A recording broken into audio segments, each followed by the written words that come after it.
For many years, businesses of all shapes and sizes have at least considered sustainability when running their operations.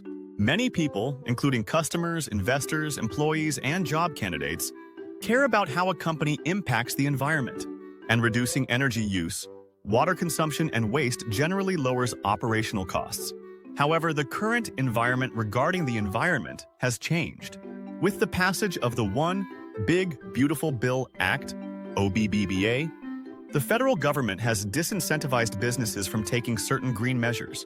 So, you may be reevaluating your company's stance on sustainability. Apparent interest.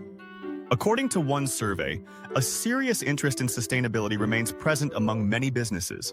In February, management consultancy Kearney, in association with climate action media platform We Don't Have Time, released the results of a survey of more than 500 finance executives from companies in the United States, United Kingdom, United Arab Emirates, and India. Of those respondents, 93% said they saw a clear business case for sustainability. Meanwhile, 92% expected to invest more in sustainability this year, with 62% of respondents saying they plan to allocate more than 2.1% of revenue to sustainability in 2025. Now, whether and how fully these investments come to fruition this year is hard to say.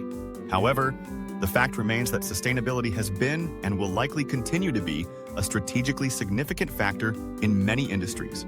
Vanishing tax breaks. As mentioned, the OBBBA has thrown a wrench into tax relief related to certain sustainable measures.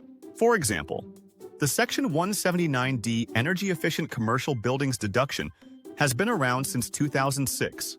It got a big boost from the Inflation Reduction Act, IRA, of 2022, which increased the potential size of the deduction and expanded the pool of eligible taxpayers.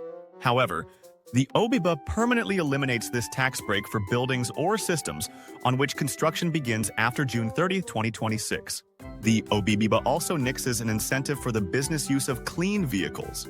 The qualified commercial clean vehicle credit under Section 45W of the tax code hadn't been previously scheduled to expire until after 2032.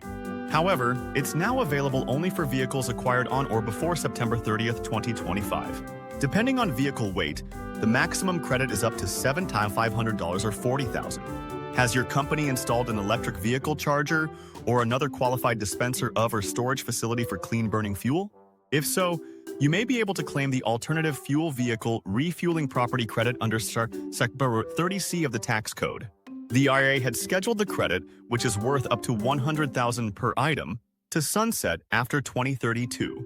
But under the OBBBA, eligible property must be placed in service on or before June 30, 2026 to qualify. Tailored strategy. Where does all this leave your business? Well, naturally, it's up to you and your leadership team whether you want to address sustainability and, if you decide to do so, precisely how.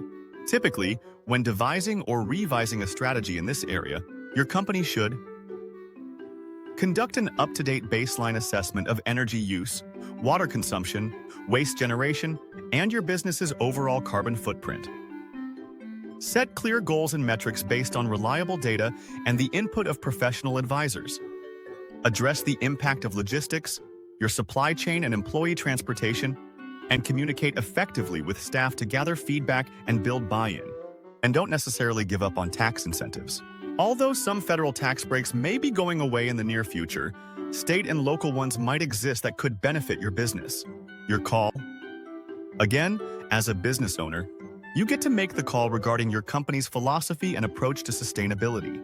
If it's something you intend to prioritize, we can help you review your operations and identify cost-effective and possibly tax-saving ways to make a positive environmental impact.